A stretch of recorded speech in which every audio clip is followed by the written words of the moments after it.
Fact number 1. ప్రపంచంలో కొన్ని places ఉన్నాయి అక్కడ చనిపోవడం ఇల్లీగల్. అవును, చనిపోవడానికి కూడా పర్మిషన్ కావాలి. కానీ దీని వెనుక కొన్ని సీరియస్ రీజన్స్ ఉన్నాయి. ఫస్ట్ అండ్ మెయిన్ ప్లేస్ గురించి మాట్లాడుకుందాం. అదే నార్వేలో ఉన్న లాంగ్యార్న్ బెన్. ఇది ఆర్కిటిక్ సర్కిల్లో చాలా పైన ఉంటుంది. ఇది చాలా భయంకరమైన చలి ప్రదేశం. ఇక్కడ 1950 నుంచి చనిపోవడం అండ్ దహనం చేయడం చట్టవిరుద్ధంగా ప్రకటించబడింది. ఎందుకంటే ఇక్కడ ఉన్న పెద్ద ప్రాబ్లం పెర్మాఫ్రాస్ట్, అంటే సంవత్సరం అంతా గడ్డ కట్టుకొని ఉంటుంది. ఇది కాంక్రీట్ కన్నా కూడా గట్టిగా ఉంటుంది. మీరు ఎవరైనా అక్కడ పూడ్చిపెడితే చలి వల్ల ఆ బాడీస్ అస్సలు డీకంపోజ్ అవ్వవు.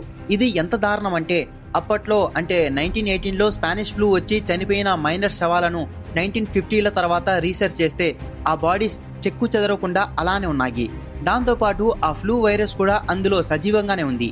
ఈ చనిపోయిన శవాలు ఒక పెద్ద ఫ్రీజర్లో పెట్టినట్టుగా ఉండిపోయాయి. ఒకవేళ ఇప్పుడు గ్లోబల్ వార్మింగ్ వల్ల ఈ పెర్మాఫ్రాస్ట్ కరిగితే ఆ పాత వైరస్లు మళ్ళీ బయటకు వచ్చి ఇక్కడ నివసించే సుమారు 2400 మంది జనాభాకు చాలా ప్రమాదం.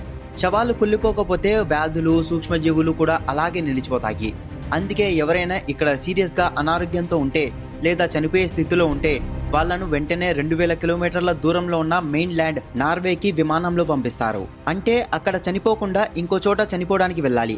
ఇంకా ఆశ్చర్యం ఏంటంటే ఈ ఊర్లో పిల్లలను కనడం కూడా పర్మిషన్ లేదు. ఎందుకంటే డెలివరీకి సరైన హాస్పిటల్ ఫెసిలిటీస్ లేవు. అందుకే గర్భవతులు కూడా డెలివరీకి 1 నెల ముందు మెయిన్ ల్యాండ్కి వెళ్లాల్సిందే. ఇంకా ఇక్కడ కొన్ని సిల్లీ రూల్స్ ఉన్నాయి. ఊరి బయటికి వెళ్లాలంటే రీఫిల్స్ ఖచ్చితంగా తీసుకెళ్లాల్సిందే. ఎందుకంటే అక్కడ మనుషుల కంటే పోలార్ బీర్స్ ఎక్కువగా తిరుగుతుంటాయి. వాటి నుంచి రక్షణ కోసం ఇది అవసరం. అలాగే ఇక్కడ క్యాట్స్ కూడా బ్యాన్ చేసేశారు. ఈ ఒక్క చోటే కాదు, కొన్ని సిటీస్ లో సమాధులు నిండిపోవడం వల్ల కూడా ఇలాంటి లాస్ తీసుకొచ్చారు. అందులో ఫస్ట్ వన్ స్పానిష్ లోని లంజార్న్. ఇక్కడ 1999లో అప్పుడున్న మేయర్ అక్కడ చనిపోవడం ఇల్లీగల్ చేశాడు. ఎందుకంటే అక్కడ సమాధులు ఫుల్ అయిపోయాయి. కొత్త సమాధి దొరికే వరకు అందరూ ఆరోగ్యంగా ఉండాలని చెప్పాడు. రెండవది ఫ్రాన్స్ లోని సర్పౌరెంగ్స్. ఇక్కడ 2008లో మేయర్ చావును బ్యాన్ చేసి దాన్ని ఉల్లంఘించిన వారికి పనిష్మెంట్ కూడా ప్రకటించాడు. ఇది కూడా సమాధుల్లో చోటు లేకపోవడమే కారణం. మూడవది బ్రెజిల్లోని బెరిటిబా మిరిం. ఇక్కడ 2005లో మేయర్ ప్రజలు తమ ఆరోగ్యాన్ని సరిగ్గా చూసుకోవట్లేదని, సమాధుల్లో చోటు లేదని చెప్పి చనిపోవడాన్ని ఇల్లీగల్ చేసినట్టు అనౌన్స్ చేశాడు. అప్పటికే అక్కడ 50,000 మందిని 3,500 సమాధుల్లో పూర్తి చేశారు. కొంతమంది శవాలను షేర్ చేసుకోవాల్సి వచ్చింది. అయితే ఈ లా అప్పుడు పాస్ కాలేదు. చివరిగా జపాన్లోని టిట్సుకు షిమా. ఇది వాళ్ళ నమ్మకాల ప్రకారం చాలా పవిత్రమైన ద్వీపం. ప్యూరిటీ కాపాడడం కోసం 1878 నుంచి ఇక్కడ చావు లేదా పుట్టుకకు రెండింటికి పర్మిషన్ లేదు. ఎందుకంటే వాళ్ళ నమ్మకాల ప్రకారం చావు అనేది మలినం. ఇక్కడ అసలు సమాధులు గానీ హాస్పిటల్స్ గానీ లేవు. సో ఇవి ప్రపంచంలో చనిపోవడానికి పర్మిషన్ లేని చోట్లు. Fact number 2. పీరియాడిక్ టేబుల్లో కార్బన్ ఎలిమెంట్ నెంబర్ 6. ఇది ఎంత ముఖ్యమైనదంటే ఈ ఎలిమెంట్ లేకపోతే మనకి తెలిసినంత వరకు ఈ భూమి మీద లైఫ్ అనేది ఉండదు. అందుకే దీన్ని లైఫ్ కి మెయిన్ బిల్డింగ్ బ్లాక్ అంటారు. మనల్ని కార్బన్ బేస్డ్ లైఫ్ ఫార్మ్స్ అని పిలుస్తుంటారు. ఎందుకంటే మన శరీరంలో ఉండే ఆర్గానిక్ కాంపౌండ్స్ కి కార్బనే ముఖ్యమైన మూలకం. మనం ఫుడ్ తీసుకుంటుంటాం కదా, ఈ ఫుడ్ లో carbohydrates, fats, proteins, nucleic acids అంతా కార్బన్ చైన్స్ తో తయారై ఉంటుంది. మనం బిర్యానీ తిన్నా, బ్రేక్ఫాస్ట్ తిన్నా ఆ ఫుడ్ లో ఉన్న కార్బన్ బౌండ్స్ ను బ్రేక్ చేసినప్పుడే మన బాడీకి కావాల్సిన ఎనర్జీ రిలీజ్ అవుతుంది. ఒక 70 కిలోల మనిషిని తీసుకుంటే మన బాడీ మాస్ లో దాదాపు 16 కిలోస్ కార్బనే ఉంటుంది. కార్బన్ అనేది మన కణాలలో ప్రధాన భాగం. ప్రోటీన్స్, డిఎన్ఏ వంటి వాటికి కూడా ఈ కార్బనే చాలా ముఖ్యమైన భాగం. ఇంకో ఇంట్రెస్టింగ్ ఫ్యాక్ట్ ఏంటంటే మీ శరీరంలో ఉన్న కార్బన్తో దాదాపు 9000 పెన్సిల్స్కి లెడ్ని తయారు చేయొచ్చు. మీరు వాడే పెన్సిల్స్లో ఉండే లెడ్ అది నిజానికి కార్బన్ యొక్క స్వచ్ఛమైన రూపమైన గ్రాఫైట్తో తయారు చేస్తారు. అంటే మీరు దాదాపు 9000 పెన్సిల్స్ని మీ బాడీలో పెట్టుకున్నారన్నమాట. Fact number 3. చాలా మంది బీచెస్ దగ్గర సన్సెట్ చూసి హాయిగా ఎంజాయ్ చేస్తుంటారు కదా. మన భూమి మీద సన్సెట్ ఆరెంజ్ అండ్ రెడ్ కలర్లో కనిపిస్తుంది. కానీ అదే మార్స్ మీద సన్సెట్ చూస్తే మీరు ఖచ్చితంగా షాక్ అవుతారు. అక్కడ సన్సెట్ బ్లూ కలర్లో కనిపిస్తుంది. మన బ్లూ ప్లానెట్ మీద సన్సెట్ రెడ్ కలర్లో కనిపిస్తుంది. అదేవిధంగా రెడ్ ప్లానెట్ అయిన మార్స్ మీద సన్సెట్ బ్లూ కలర్లో కనిపిస్తుంది. అసలు మన భూమి మీద ఆకాశం బ్లూ కలర్లో ఎందుకు ఉంటుందంటే మన అట్మాస్ఫియర్లో నైట్రోజన్, ఆక్సిజన్ లాంటి గ్యాస్ మాలిక్యూల్స్ ఉంటాయి. ఈ మాలిక్యూల్స్ అనేవి లైట్ వేవ్ లెంత్ కంటే చాలా చిన్న సైజులో ఉంటాయి. వీటి వల్ల జరిగే స్కాటరింగ్ ని రేలీ స్కాటరింగ్ అంటారు. ఈ రేలీ స్కాటరింగ్ ఏం చేస్తుందంటే చిన్న వేవ్ లెంత్ ఉన్న బ్లూ లైట్ ని బాగా ఎక్కువ స్కాటర్ చేస్తుంది. దాదాపు రెడ్ లైట్ కంటే 7 రెట్లు ఎక్కువ స్కాటర్ చేస్తుంది. అందుకే పగలు ఆకాశం నీలంగా కనిపిస్తుంది. సూర్యాస్తమయం టైంలో సూర్యుడి కాంతి మనకు రావడానికి చాలా ఎక్కువ దూరం గాలిలో ప్రయాణించాలి కదా. అప్పుడు బ్లూ లైట్ అంతా చెల్లాచెదురైపోయి మన కళ్ళకి రెడ్ లేదా పసుపు రంగు కాంతి మాత్రమే చేరుతుంది. అందుకే భూమి మీద రెడ్ సన్సెట్ కనిపిస్తుంది. ఇక మార్స్ దగ్గరికి వస్తే అక్కడ అట్మాస్ఫియర్ మన భూమితో పోలిస్తే చాలా పలుచగా ఉంటుంది. దాదాపు ఎర్త్ ప్రెజర్ లో 0.6% మాత్రమే ఉంటుంది. అందుకే రేలీ స్కాటరింగ్ చాలా తక్కువగా జరుగుతుంది. కానీ అక్కడ నేలంతా ఎర్రటి రంగులో ఉండే ఫైన్ డస్ట్ పార్టికల్స్ తో నిండి ఉంటుంది. ఈ దుమ్ము కణాల సైజ్ మనం చూసే లైట్ వేవ్ లెంత్ కి దాదాపు సమానంగా ఉంటుంది. అందుకే అక్కడ మీ స్కాటరింగ్ జరుగుతుంది. పగటిపూట ఈ డస్ట్ పార్టికల్స్ వల్ల ఆకాశం పసుపు ఎరుపు రంగులో ఉంటుంది. సాయంత్రం సూర్యాస్తమయం టైంలో కాంతి ఎక్కువ దూరం ప్రయాణించాలి కదా. ఈ డస్ట్ పార్టికల్స్ ఏం చేస్తాయంటే సూర్యుడి దిశకి చాలా దగ్గరగా ఉండే ప్రాంతంలో బ్లూ లైట్ ని చాలా బలంగా స్కాటర్ చేస్తాయి. దీన్నే నియర్ ఫార్వర్డ్ స్కాటరింగ్ అంటారు. రెడ్ లైట్ మాత్రం ఈ దగ్గరి ప్రాంతంలో తక్కువగా స్కాటర్ అయ్యి ఆకాశం అంతటా చెల్లాచెదురైపోతుంది. అందుకే సూర్యుడి చుట్టూ ఉన్న గ్లో బ్లూ కలర్ లో కనిపిస్తుంది. మన NASA Rovers, spirit, curiosity, perseverance Rovers అన్ని మార్స్ మీద ఈ బ్లూ సన్సెట్ ని ఫోటో తీశాయి. 2005లో స్పిరిట్ రోవర్ తీసిన ఈ ఫోటో దీనికి మంచి ఎగ్జాంపుల్. ఒకవేళ అక్కడ డస్ట్ కూడా తక్కువగా ఉంటే ఈ బ్లూ కలర్ కూడా కొంచెం తగ్గిపోయి కనిపిస్తుంది. ఫ్యాక్ట్ నెంబర్ 4, మన కన్నీళ్లలో చాలా రకాలుంటాయి. అందులో మొదటిది బాసల్ టియర్స్. ఇవి మన కళ్ళను ఎప్పుడూ లూబ్రికెంట్ చేయడానికి అంటే తడిగా ఉంచడానికి ఉపయోగపడతాయి. కంటి ఉపరితలానికి న్యూట్రియన్స్ ఇవ్వడానికి, కళ్ళను క్లీన్ గా ఉంచుకోవడానికి ఇవి ఎప్పుడూ ఉత్పత్తి అవుతూనే ఉంటాయి. రెండో రకం రిఫ్లెక్స్ టియర్స్. ఇవి మనం ఆనియన్స్ కోసేటప్పుడు లేదా కంట్లో డస్ట్ పడినప్పుడు వచ్చే కన్నీళ్లు. ఉల్లిపాయల్లోని కెమికల్ ఘాటు కంటికి తగిలినప్పుడు కంటికి హాని కలిగించే వాటిని కడిగేయడానికి ఇవి పెద్ద మొత్తంలో విడుదలవుతాయి. వీటిలో యాంటీబాడీస్ కూడా ఎక్కువగా ఉంటాయి. ఇవి బ్యాక్టీరియాతో ఫైట్ చేయడానికి ఉపయోగపడతాయి. ఇక మూడో రకం వచ్చేసి ఇది మన మెయిన్ క్యారెక్టర్. ఇవే ఎమోషనల్ టియర్స్ లేదా ఫీలింగ్స్ వల్ల వచ్చే కన్నీళ్లు. బాధ, కోపం, ఆనందం, భయం లాంటి ఇంటెన్స్ ఎమోషన్స్ వల్ల ఇవి వస్తాయి. ఉదాహరణకు మనం ఒక సాడ్ మూవీ చూస్తున్నప్పుడు వచ్చే కన్నీళ్లు. వీటిని సైకిక్ టియర్స్ అని కూడా అంటారు. ఇప్పుడు ఈ ఎమోషనల్ టియర్స్ లో ఒక స్పెషల్ కెమిస్ట్రీ ఉంది.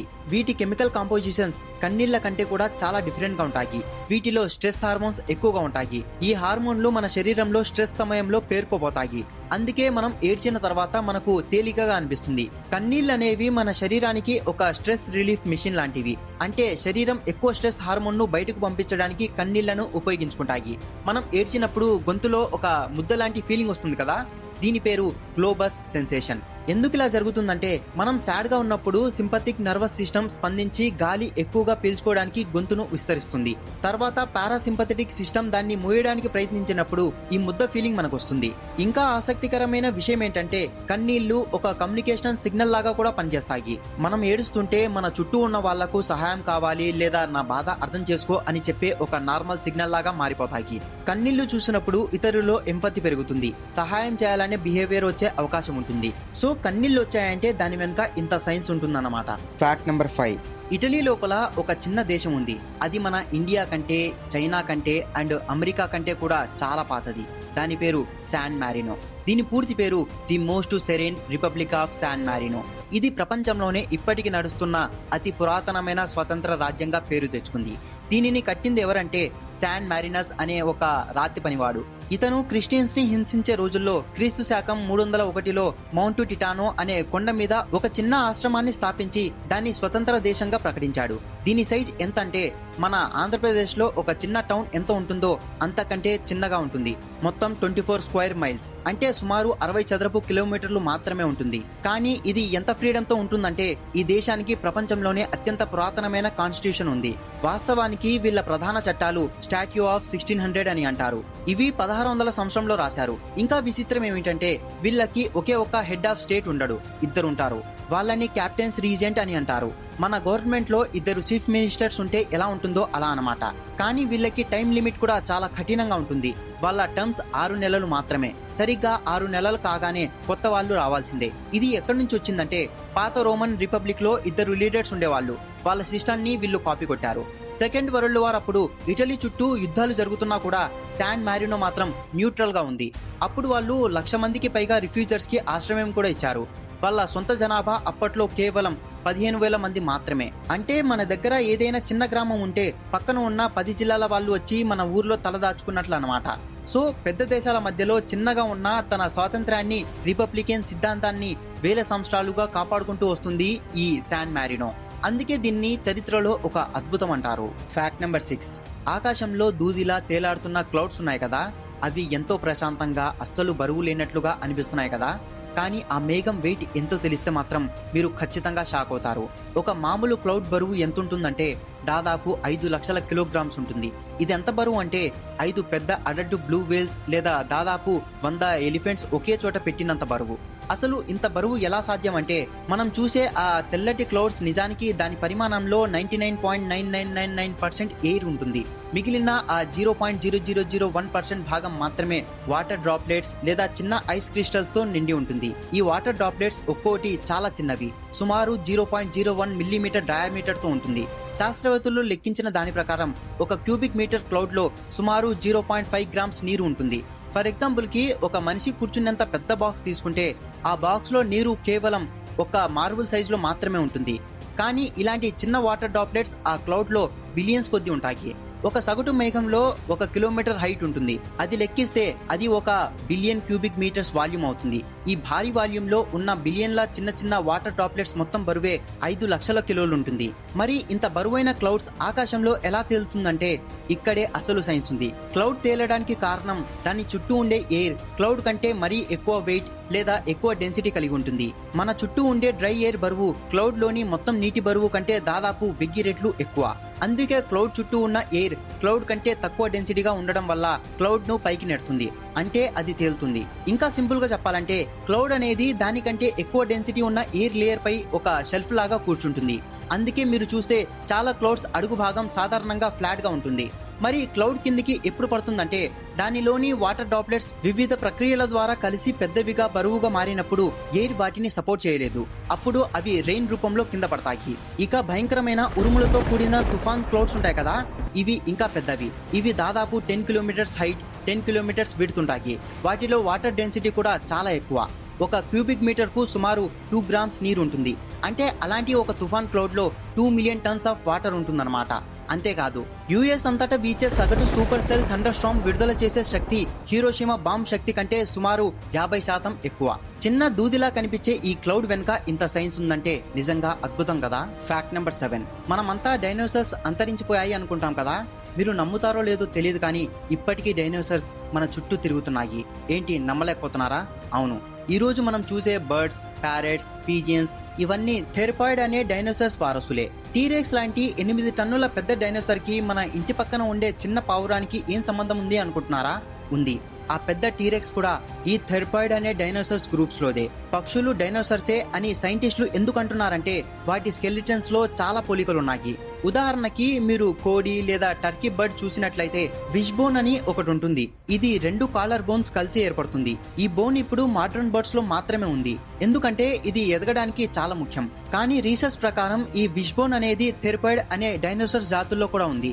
ముఖ్యంగా టీరెక్స్ లో కూడా దాన్ని కనిపెట్టారు. అంటే ఈ ప్రత్యేకమైన ఎముక అనేది డైనోసార్స్ నుంచి పక్షులకి వచ్చిన ఒక బలమైన వారసత్వపు లింక్ అన్నమాట. ఇంకోటి ఏంటంటే బర్డ్స్ కి బోన్స్ హాలోగా ఉంటాయి. ఇవి బరువు తగ్గడానికి ఉపయోగపడతాయి, ఎందుకంటే వీటిలో గాలితో నిండిన ఎయిర్ సక్స్ ఉంటాయి. అవి లంగ్స్ కి కనెక్ట్ అయి ఉంటాయి.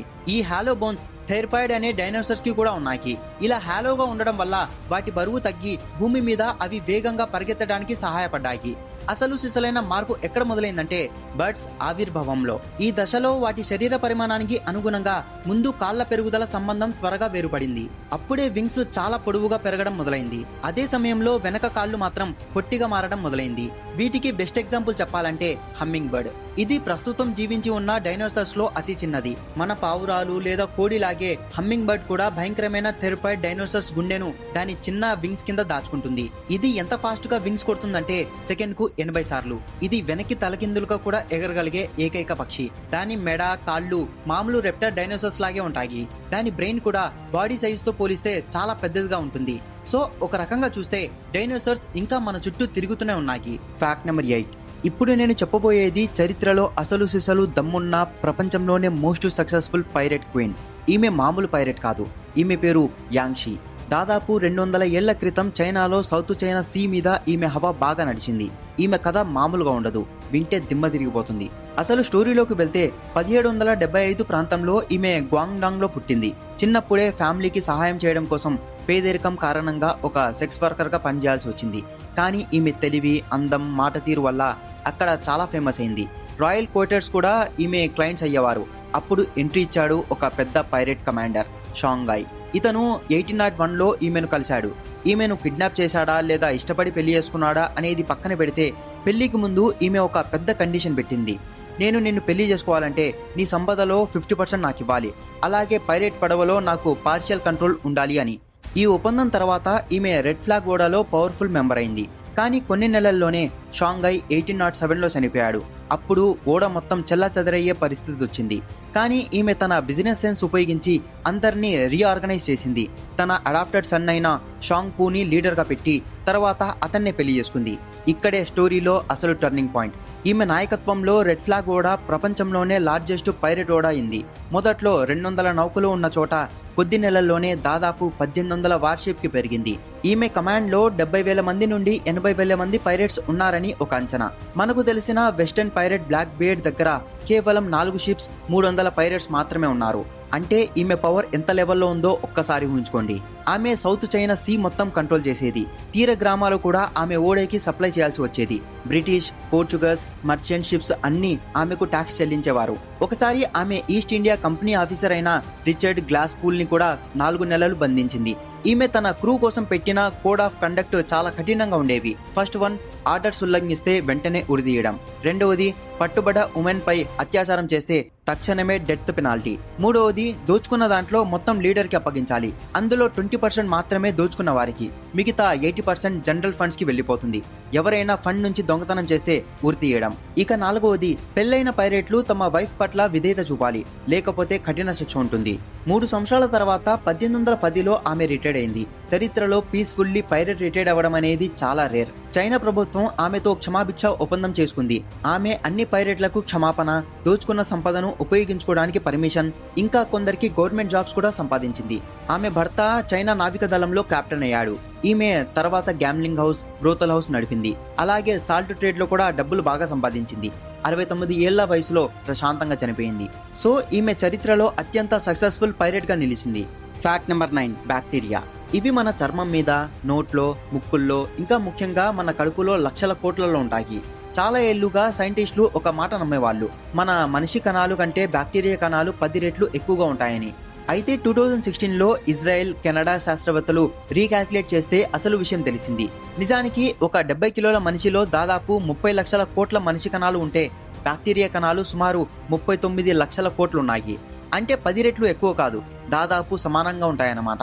ఒకవేళ మీరు బాత్రూమ్కి వెళ్ళి వస్తే ఆ బ్యాక్టీరియా సంఖ్య కాస్త తగ్గి మనిషి కణాల కంటే బ్యాక్టీరియా కణాలు తక్కువ కూడా కావచ్చు అని సైంటిస్టులు అంటున్నారు. మరి ఈ బ్యాక్టీరియా అంతా ఎక్కడుంటుందంటే కేవలం ఒకే ప్లేస్లో ఉంటుంది, అదే మన లార్జ్ ఇంటెస్టైన్ లో. ఇది మైక్రోబ్స్ కి ఒక 5 స్టార్ రిసార్ట్ లాంటిది. ఈ కణాల సమూహాన్నే సైంటిస్టులు మైక్రోబయోమ్ అని పిలుస్తారు. అసలు ఈ బ్యాక్టీరియా మనకు ఏం చేస్తుందంటే, ఫర్ ఎగ్జాంపుల్ కి మీరు కడుపు నిండా ఫుడ్ తిన్నారనుకోండి, మీ మనిషి కణాలు జీర్ణం చేయలేని కాంప్లెక్స్ కార్బోహైడ్రేట్స్ ని ఈ బ్యాక్టీరియా పట్టుకొని బ్రేక్ డౌన్ చేస్తుంది. దీనివల్ల మనకు అదనపు శక్తి వస్తుంది. అందుకే ఇద్దరు వ్యక్తులు ఒకేలా తిన్నా కూడా వాళ్ళ ఒంట్లో ఉండే బ్యాక్టీరియా క్యాలరీస్ ని ఎంత సమర్థవంతంగా లాగుతుందో దాన్ని బట్టే ఒకరు బరువు పెరుగుతారు, మరొకరు పెరగకపోవచ్చు. మన శరీరం తయారు చేసుకోలేని చాలా ముఖ్యమైన విటమిన్స్ ను ఈ బ్యాక్టీరియాలే తయారు చేసిస్తాయి. ఉదాహరణకి బ్లడ్ క్లాటింగ్ కి అండ్ ఎముకల ఆరోగ్యానికి అవసరమైన విటమిన్ K2ని బ్యాక్టీరియా ఉత్పత్తి చేస్తుంది. అలాగే విటమిన్ B12, బయోటిన్ వంటి ఇతర విటమిన్స్ ను కూడా ఈ మైక్రోబ్స్ తయారు చేసిస్తాయి. ఈ బ్యాక్టీరియా అందించే అదనపు పోషకాలు మన ఆరోగ్యానికి ఎంతో కీలకం. ఫ్యాక్ట్ నెంబర్ 10, మన జోబుల్లో ఉండే మనీ, సర్టిఫికేట్స్ నకిలీవి కాకుండా ఉండడానికి సైంటిస్టులు ఏం టెక్నాలజీ వాడుతున్నారో తెలుసా? Fake notes, fake medicines, fake branded products ప్రపంచవ్యాప్తంగా పెద్ద ప్రాబ్లంగా మారిపోయాయి. దీన్ని ఆపడానికి మన ఇండియన్ సైంటిస్టులు కళ్ళు చెదిరే టెక్నాలజీని కనిపెట్టారు. Institute of nano science and technology and Bhabha atomic research సెంటర్స్లోని సైంటిస్టులు ల్యూమినిసెంట్ నానో మెటీరియల్స్ ఉపయోగించి ఒక కొత్త సెక్యూరిటీ ఇంకును తయారు చేశారు. ఈ ఇంకులోని మ్యాజిక్ ఏంటంటే, ఇది మామూలు లైట్లో ఒకలా కనిపిస్తుంది, కానీ వేరే వేవ్ లెంత్ ఉన్న లైట్ కి చూపించినప్పుడు కలర్ మారుతుంది. ఈ ఇంకుకు ఎగ్జిక్యూషన్ డిపెండెంట్ ల్యూమినిసెన్స్ అనే లక్షణం ఉంది. అంటే యూవీ లేదా ఇన్ఫ్రారెడ్ లైట్ కి చూపించినప్పుడు ఇది విజిబుల్ ఎమిషన్ ఇస్తుంది. ఇప్పుడున్న పాత సెక్యూరిటీ ట్యాగ్స్ యూవీ లైట్ కి మాత్రమే కనిపిస్తాయి, వాటిని ఈజీగా ఫేక్ చేయొచ్చు. కానీ ఈ నానో ఇంకుని ఫేక్ చేయడం చాలా కష్టం. ఎందుకంటే ఈ ఇంకు 3 వేరువేరు కలర్స్ ను వేరువేరు లైట్ వేవ్ లెన్స్ కింద చూపిస్తుంది. First one 365 nanometre UV light, దీని కింద చూస్తే వైబ్రెంట్ బ్లూ కలర్ లో కనిపిస్తుంది. Second one 395 nanometre UV light, దీని కింద చూస్తే పింక్ కలర్ లో కనిపిస్తుంది. ఇక థర్డ్ది 980 నానోమీటర్ ఇన్ఫ్రారెడ్ లైట్, దీని కింద చూస్తే ఆరెంజ్ రెడ్ కలర్ లో కనిపిస్తుంది. ఈ కొత్త ink currency notes, important certificates, medicines ఇంకా బ్రాండెడ్ ప్రొడక్ట్స్ నకిలీని అరికట్టడానికి చాలా మంచి టూల్. అంతేకాదు ఈ ఇంక్ లైట్, టెంపరేచర్, హ్యూమిడిటీ వంటి పరిస్థితుల్లో కూడా చాలా బలంగా పనిచేస్తుంది. ఈ నానో మెటీరియల్ ను సాధారణంగా కో ప్రిస్క్రిప్షన్ పద్ధతుల్లో 120 డిగ్రీ సెల్సియస్ వద్ద తయారు చేస్తారు. ఆ తర్వాత సోనికేషన్ ద్వారా దీన్ని కమర్షియల్ గా లభించే పీవీసీ ఇంక్ లో కలిపి స్క్రీన్ ప్రింటింగ్ టెక్నిక్ తో ముద్రిస్తారు. సైంటిస్టులు రేర్ ఎర్త్ అయాన్ ను బిస్మత్ అనే మెటల్ యొక్క ఎమిషన్ ప్రాపర్టీస్ తో కలిపి ఈ ఎన్క్రిప్షన్ క్యాపబిలిటీని పెంచుతారు. తర్వాత మనం కలర్ షిఫ్టింగ్ ఇంక్ గురించి మాట్లాడితే, మీరు 500 నోట్ ని లేదా 2000 నోట్ ని పట్టుకొని అటు ఇటు ఒక్కసారి ఊపి చూడండి. నోట్ మీద ఉండే నెంబర్ కలర్ మారుతుంది కదా, దాన్ని ఆప్టికల్లీ విజిబుల్ ఇంక్ లేదా కలర్ షిఫ్టింగ్ ఇంక్ అంటారు. ఇది కూడా నకిలీని అరికెట్టేందుకు ఉపయోగించే ముఖ్యమైన సెక్యూరిటీ ఫీచర్. మన ఇండియన్ కరెన్సీ మాత్రమే కాదు, అమెరికన్ $50 బిల్ పైన ఉన్న 50 నంబర్ ని ఉంచి చూస్తే అది ఒక యాంగిల్ నుంచి కాపర్ కలర్ లో, ఇంకో యాంగిల్ నుంచి బ్రైట్ గ్రీన్ కలర్ లో కనిపిస్తుంది. ఈ ఆప్టికల్లీ వేరియబుల్ ఇంక్ అనేది ఆ నోట్ ను చూసే యాంగిల్ మార్చినప్పుడు 2 వేరు కలర్స్ లో చూపిస్తుంది. ఇది అంత ఈజీగా దొరకదు, సెక్యూరిటీ ప్రింటింగ్ లో మాత్రమే వాడతారు. ఈ ఇంక్ లో ఉండే microscopic multilayer flakes light interference ద్వారా పనిచేస్తాయి. ఈ కాంప్లెక్స్ ఫిజిక్స్ స్ట్రక్చర్ ను కాపీ చేయడం చాలా కష్టం. అంతేకాదు మామూలు కలర్ ప్రింటర్స్ లేదా స్కానర్స్ ఈ ఇంకుని ఒకే యాంగిల్ నుంచి మాత్రమే క్యాప్చర్ చేయగలదు. కాబట్టి కాపీడ్ ఇమేజ్ లో కలర్ షిఫ్టింగ్ ప్రాపర్టీ కనిపించదు. ఆప్టికల్లీ వేరియబుల్ ఇంకుని బ్యాంక్ నోట్స్ లోనే కాకుండా passports, ID cards, important certificates పైన కూడా వాడతారు. ఇక మూడో సెక్యూరిటీ ఫీచర్ ఏంటంటే మ్యాగ్నెటిక్ ఇంక్. మీరు ఎప్పుడైనా వెండింగ్ మిషన్ లో లేదా ఏటీఎం మిషన్ లో నోట్ పెట్టినప్పుడు ఆ మిషన్ కి ఆ నోట్ విలువ ఎంత, అది అసలుదా కాదా అని ఎలా తెలుస్తుంది? దీనికి కారణం ఆ నోట్ మీద ఉండే మ్యాగ్నెటిక్ ఇంక్. సాధారణంగా కరెన్సీ నోట్స్ పై వాడే ఈ ఇంకులో ఐరన్ పార్టికల్స్ ఉంటాయి. అందువల్ల నోట్స్ పారామాగ్నెటిక్ ప్రాపర్టీని కలిగి ఉంటాయి. ప్రతి నోటికి ఒక ప్రత్యేకమైన మ్యాగ్నెటిక్ సిగ్నేచర్ ఉంటుంది. ATMs, money counters, vending machines లోని సెన్సార్స్ ఈ మ్యాగ్నెటిక్ సిగ్నేచర్ ని చదివి నోటు అసలుదా కాదా, ఎంత విలువైనది అనేది త్వరగా గుర్తిస్తాయి. అంతేకాదు చెక్ బుక్స్ కింద ఉండే ప్రత్యేకమైన ఫాంట్ లోని నంబర్స్ ను కూడా మ్యాగ్నెటిక్ ఇంక్ తో ప్రింట్ చేస్తారు. దీన్ని మ్యాగ్నెటిక్ ఇంక్ క్యారెక్టర్ రికగ్నిషన్ అనే ప్రత్యేక మిషన్స్ చదువుతాయి. ఇది కూడా ఫోర్జరీని అరికడుతుంది. కొన్నిసార్లు కరెన్సీ నోట్స్ మీద సీరియల్ నంబర్స్ ను ప్రింట్ చేయడానికి కూడా మ్యాగ్నెటిక్ ఇంక్ వాడతారు. సో చూసారు కదా, ఒక ఒరిజినల్ నోట్ ని తయారు చేయడానికి దాని వెనకాల ఇంత ప్రాసెస్, ఇంత టెక్నాలజీని వాడతారు. ఫ్యాక్ట్ నెంబర్ 11, ఒక చెట్టు కింద నిలబడడం వల్ల మీరు చనిపోతారు. అది ఎలా అంటే, ఇది ప్రపంచంలోనే అత్యంత డేంజరస్ ట్రీ. కేవలం దీని పండ్లు, ఆకులు మాత్రమే కాదు, ఆ చెట్టు పక్కన నిలబడినా కూడా ప్రాణాలకే ప్రమాదం. దాని పేరు మాంచినెల్ ట్రీ. ఇది మామూలు చెట్టు కాదు, దీనికి లిటిల్ యాపిల్ ఆఫ్ డెత్ అని పేరు కూడా ఉంది. ఇది మన ఫ్లోరిడా, కరేబియా తీర ప్రాంతాలలో ఎక్కువగా కనిపిస్తుంది. అసలు ఈ చెట్టు ఎంత డేంజర్ అంటే, దీని ఆకుల నుంచి వచ్చే పాల లాంటి రసం అది మన చర్మానికి తగిలిందంటే అంతే సంగతులు. అప్పటికప్పుడే బొబ్బలు, తీవ్రమైన మంట వస్తుంది. ఈ రసంలో ఫోర్బల్ ఎస్టర్స్ అనే టాక్సిక్స్ ఉంటాయి. ఫర్ ఎగ్జాంపుల్ కి మీరు కరేబియన్ బీచ్ దగ్గర నడుస్తున్నారనుకోండి, సడన్ గా వర్షం పడింది. మీరు తడవకుండా ఉండడానికి పక్కన ఉన్న పెద్ద చెట్టు కిందకి వెళ్లి నిలబడతారు. అది మాంచినల్ ట్రీ అయితే ఆ వర్షపు నీటితో పాటు ఆ చెట్టు రసం కూడా కిందికి కారి అది మీ చర్మానికి తగిలితే తీవ్రమైన చర్మపు గాయాలు, బొబ్బలు వచ్చేస్తాయి. ఎందుకంటే ఈ ఇరిటెంట్ అనేది వాటర్ సాల్యుబుల్. ఒక సందర్భంలో 4 విద్యార్థులు ఇలాగే వర్షం పడుతుందని ఈ చెట్టు కింద నిలబడింటే వాళ్లకు తీవ్రమైన స్కిన్ ఇరిటేషన్ వచ్చింది. ఇక దీని పండ్లని చూస్తే చిన్న గ్రీన్ యాపిల్ లా ఉంటుంది. తీయగా ఉంటాయేమో అనుకొని ఎవరైనా తిన్నారంటే అది ప్రాణాలకే ప్రమాదం. తిన్న వెంటనే నోట్లో భయంకరమైన మంట, వాంతులు, విరోచనాలు అయ్యి కొన్ని ఎక్స్ట్రీమ్ కేసెస్ లో చనిపోతారు కూడా. ఈ పండ్లో ఉండే టాక్సిక్స్ వల్ల కడుపు నొప్పి, వాంతులు, డయేరియా వంటివి వస్తాయి. పాతకాలంలో Spanish explorer Ponce de Leon కూడా ఈ చెట్టు విషం పూసిన బాణం తగిలి చనిపోయాడని అంటారు. ఇంకోటి ఏంటంటే, ఈ చెట్టుని ఎవరైనా నరికి ఆ కట్టెలను కాల్చారంటే ఆ స్మోక్ తగిలితే కళ్ళు మండుతాయి. ఒక్కోసారి టెంపరరీ బ్లైండ్నెస్ కూడా రావచ్చు. కాబట్టి ఆ స్మోక్ కి కూడా దూరంగా ఉండాలి. మనకు తెలిసిన కొన్ని మొక్కలు కూడా ఇలాగే ఇబ్బంది పెడతాయి. ఉదాహరణకి ఎఫోర్బియా రకం మొక్కల నుంచి వచ్చే తెల్లటి పాలు కూడా చర్మానికి, కళ్ళకి మంటను కలిగిస్తాయి. పొరపాటున కంట్లో పడితే 2 వారాల వరకు చూపు పోవచ్చు. అలాగే చామంతి మొక్కల నుంచి వచ్చే రసం కూడా చర్మాన్ని ఇరిటేట్ చేసి ఎండకి సెన్సిటివిటీని పెంచుతుంది. మిర్చి, స్వీట్ పెప్పర్స్ పండ్లు తినొచ్చు, కానీ వాటి రసం కూడా చర్మానికి ఇరిటేషన్ కలిగిస్తుంది. అందుకే అలాంటి పనులు చేసేటప్పుడు తప్పకుండా చేతికి గ్లౌస్ వేసుకోవడం, కళ్ళకి ప్రొటెక్షన్ పెట్టుకోవడం చాలా మంచిది. ఏదైనా సరే ఈ నేచర్లో అన్ని మంచివే ఉండవు. కొన్ని జాగ్రత్తలు తీసుకుంటేనే మనం సేఫ్గా ఉంటాం. అందుకే తెలియని చెట్ల పండ్లు తినడం, వాటిని ముట్టుకోవడం చేయకూడదు. ముఖ్యంగా మాంచినల్ ట్రీ జోలికి మాత్రం అస్సలు వెళ్ళొద్దు. ఫ్యాక్ట్ నెంబర్ 12, మీరు ఎప్పుడైనా అనుకున్నారా మన హైట్ సడన్ గా పెరిగితే ఎంత బాగుంటుందో అని? మనం నిద్రపోయి మార్నింగ్ లెగవగానే మన హైట్ కొంచెం పెరుగుతుంది. కానీ నైట్ అయ్యేసరికి మళ్ళీ గ్రావిటీ వల్ల తగ్గిపోతుంది. కానీ ఆస్ట్రోనట్స్కి మాత్రం ఈ ప్రాబ్లం ఉండదు. ఆస్ట్రోనట్స్ స్పేస్లోకి వెళ్ళినప్పుడు వాళ్ళ హైట్ ఎర్త్ మీద ఉన్నప్పుడు కంటే కొంచెం పెరుగుతుంది. అసలు విషయం ఏంటంటే స్పేస్లో మైక్రోగ్రావిటీ ఉండటం వల్ల మన శరీరంలోని వెన్నెముక మీద ఒత్తిడి పూర్తిగా తగ్గిపోతుంది. దీన్నే యాక్సియల్ అన్లోడింగ్ అంటారు. మన స్పైనల్ కార్డ్ మధ్య ఉండే ఇంటర్వెట్రబుల్ డిస్క్ గ్రావిటేషనల్ ఫోర్స్ లేకపోవడం వల్ల ఎక్స్పాండ్ అవుతాయి. మనం ఎర్త్ మీద స్ట్రైట్ గా నిలబడతాం కాబట్టి ఎర్త్ కి ఉండే గ్రావిటేషనల్ ఫోర్స్ వాటిని ప్రెస్ చేస్తుంది. కానీ స్పేస్ లో ఉండే జీరో గ్రావిటీ వల్ల ఆ ప్రెస్సింగ్ ఫోర్స్ ఉండదు. ఇలా డిస్క్స్ ఎక్స్పాండ్ అవడం వల్ల ఆస్ట్రోనట్స్ నియర్లీ 2 ఇంచెస్ వరకు హైట్ పెరుగుతారు. ఈ చేంజ్ సాధారణంగా వాళ్ళు స్పేస్ లోకి వెళ్ళిన 3-4 డేస్ లోనే కనిపిస్తుంది. ఇది ఎలా ఉంటుందంటే మనం రాత్రి పడుకున్నప్పుడు మన శరీరం సాగినట్లుగా స్పేస్ లో వాళ్ళ శరీరం ఎప్పుడు ఆ సాగుతున్న హైట్ లోనే ఉంటుంది. కానీ ఇక్కడే ఒక పెద్ద ట్విస్ట్ ఉంది. స్పేస్ లో ఉన్నప్పుడు 68% ఆస్ట్రోనట్స్ కి భయంకరమైన బ్యాక్ పెయిన్ వస్తుంది. దీన్ని space flight adaptation back pain అని అంటారు. అయితే ఇది మొదట్లో ఎక్కువగా ఉండి తర్వాత తగ్గుతుంది. ఇంకొక పెద్ద ప్రాబ్లం ఏంటంటే కేవలం హైట్ పెరగడమే కాదు, గ్రావిటీ లేకపోవడం వల్ల బోన్స్ అండ్ మజిల్స్ కూడా దెబ్బతింటాయి.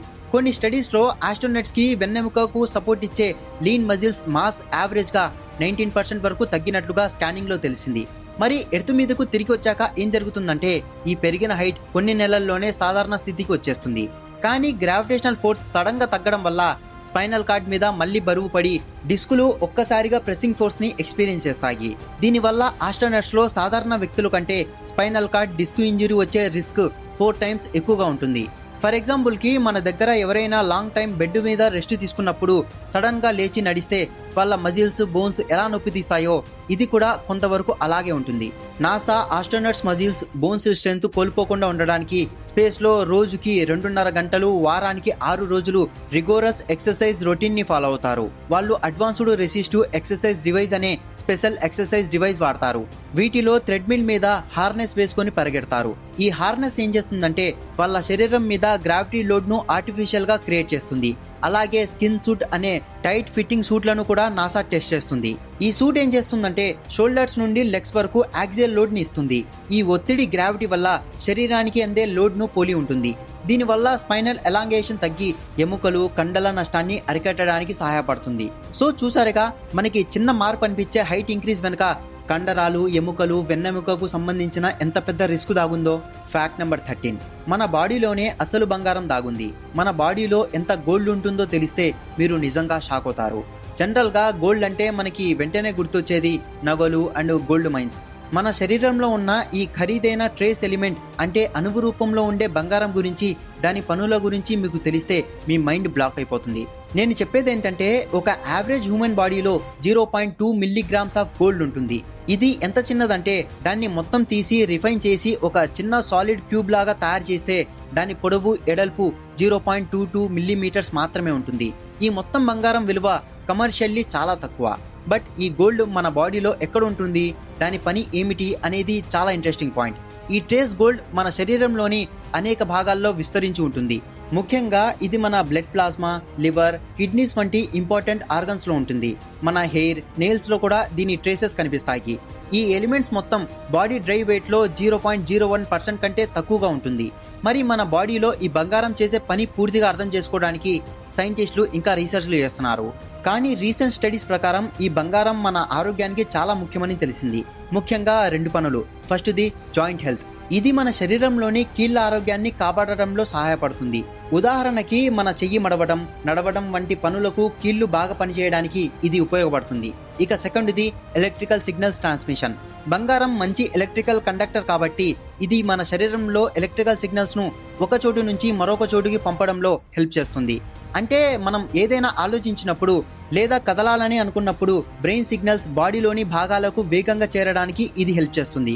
బంగారాన్ని nerves disorders, depression, epilepsy, migration and glandular problems కు చికిత్సగా వాడతారు. ఇప్పటికీ రెమథాయిడ్ ఆర్థరైటిస్ వంటి దీర్ఘకాలిక వాపు సమస్యల చికిత్సలో గోల్డ్ కాంపౌండ్స్ ను ఉపయోగిస్తున్నారు. ప్రెజెంట్ గోల్డ్ నానో పార్టికల్స్ పై రీసెర్చ్ జరుగుతుంది. ఈ నానో పార్టికల్స్ ని targeted drug delivery and medical imaging లో యూజ్ చేస్తారు. ముఖ్యంగా పార్కిన్సన్స్ అనే డిసీజ్ ఉన్న పేషెంట్స్ ఈ మెడిసిన్ తీసుకున్న తర్వాత వారి body movements and daily activities లో ఇంప్రూవ్మెంట్ కనిపించింది.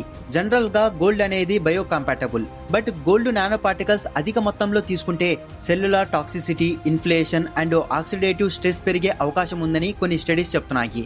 ముఖ్యంగా కొన్ని రకాల గోల్డ్ థెరపీస్ ను ఎక్కువ కాలం ఉపయోగించడం వల్ల కిడ్నీ డ్యామేజ్ అయ్యే ప్రమాదం ఉంది.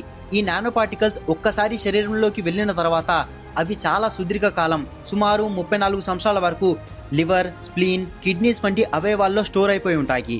ఇంకో షాకింగ్ విషయం ఏంటంటే గోల్డ్ అనేది మేల్ స్పమ్ లో కూడా ఉంటుంది. ఆయుర్వేదాలో మేల్ ఇన్ఫర్టిలిటీ ట్రీట్మెంట్ కి స్వర్ణ భాస్మ అనే గోల్డ్ యాష్ ని వాడతారు.